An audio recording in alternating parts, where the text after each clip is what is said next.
नमस्कार, मैं हूं ज़ेबा और आप देख रहे हैं द इंडिया लाइव। न उम्र की सीमा हो न जन्मों का हो बंधन, अलीगढ़ के सास और दामाद की लव स्टोरी आपने भी जरूर सुनी होगी, जो इस कहावत के बिल्कुल सटीक बैठती है। ये वही दामाद है जो आजकल खूब वायरल हो रहा, क्योंकि शादी के कुछ दिन पहले ही अपनी सास को लेकर ये फरार हो चुका था और तब से ही पुलिस लगातार इन दोनों की तलाश में जुटी हुई थी और अब पुलिस को कामयाबी हाथ आई है। इन दोनों सास दामाद की जोड़ी को पकड़ा गया है। आपको बता दें, 16 अप्रैल को बारात आनी थी, लेकिन जैसे ही इन दोनों ने फोन ऑन किए, पुलिस ने इनकी लोकेशन ट्रेस करते हुए इन दोनों को धर दबोचा है। जरा आप देखें कि पकड़े जाने के बाद इस दामाद ने पुलिस के सामने क्या कुछ सफाई में अपनी बातें रखी हैं। कहाँ गए थे? बिहार। अब आप क्या चाहते हैं? मैं इनके साथ करना चाहती हूँ। शादी की है? ऐसे चले गए थे। अभी शादी वगैरह नहीं की। बिहार में कौन सी जगह? बिहार में ऐसा कौन सी जगह? सही। बिहार नेपाल में। बिहार क्रॉस करके नेपाल में मतलब। हाँ, मतलब बिहार क्रॉस करके वो एड्रेस तो हाँ, तो वहाँ थोड़ा टाइम नहीं जाते हैं। अच्छा, आपके जो घर वाले हैं उनका कहना ये था कि करीब 3-4 लाख रुपए नकदी व कुछ जेवरात लेके गई, ऐसा कुछ है? बस ये तो ये पहन के है, ये वैसे ही मंगलसूत्र जैसे यहाँ से उतरी वैसे यहाँ आ गई। मतलब आरोप झूठा लगा रहे हैं। हाँ, मैं मवेशिया पालती हूँ, भैंसिया। 1.5 लाख रुपए औरत का क्या नहीं होता है। 1500 रुपए ले लिए, इतनी मार लगाई, सुबह से शाम तक पीते हैं। जो बाहर आदमी 6 महीने रहता है, कुछ कमाएगा नहीं। अभी तक एक मकान बना के दे दिया, क्या कर सकता है वो? 1500 रुपए डाल देता है, उसका भी हिसाब लेता है मुझसे, कहाँ कर दिए, कहाँ है, कैसे।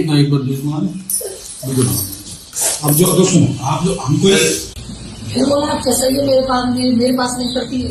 जब उन्होंने मुझे आरोप गंदा लगाया, तो उन्होंने एक बार ये नहीं सोचा कि धमाके से ऐसी गंदी हरकत क्यों करेगी। फिर भी बोलता है कि तू उसके साथ भटका ऐसी है। मैं बोली सही में बात नहीं करूँगी, बात तो नहीं करेंगे। अच्छा, उनके द्वारा जो आरोप लगाए उसी से आप तंग होकर मतलब ये कदम उठाया आपने?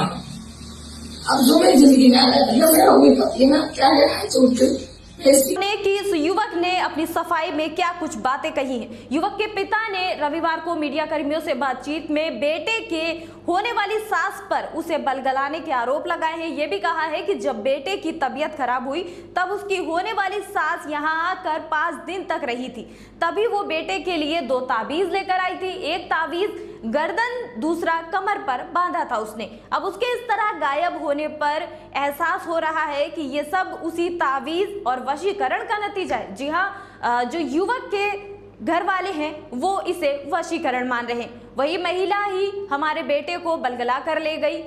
वहीं सासू माँ यानी कि सपना की अगर हम बात करें तो सपना ने पुलिस को ये बताया है कि लंबे समय से अत्याचार वो सह रही है।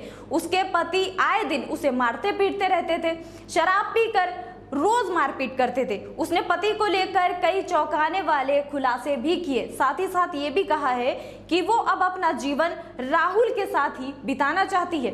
हालांकि सभी मीडिया कर्मियों का यह सवाल था कि राहुल तो आपका दामाद है। महिला ने यह भी बताया कि बेटी की शादी राहुल के साथ तय होने के बाद जब कभी कभी राहुल का फोन आता था तो वो राहुल से बात करती थी। इसी पर बेटी भी तरह तरह के आरोप लगाने लगी थी अपनी मां पर। इसके बाद पति भी गाली गलौज करते थे, राहुल के साथ भाग जाने की धमकी देते थे। अब कुल मिलाकर ये इस अजीबोगरीब लव स्टोरी में बहुत सारी बातें खुलकर सामने आई हैं। अब इस पर आपको क्या लगता है कि सपना के साथ हो रहे अत्याचारों का ये नतीजा है, या फिर सास दामाद अपनी लव स्टोरी को छुपाने के चक्कर में इस तरह की सफाइयां सभी के सामने रख रहे हैं? कमेंट्स में जरूर बताइएगा। और अभी के लिए इतना ही। आप देखते रहिए द इंडिया लाइव।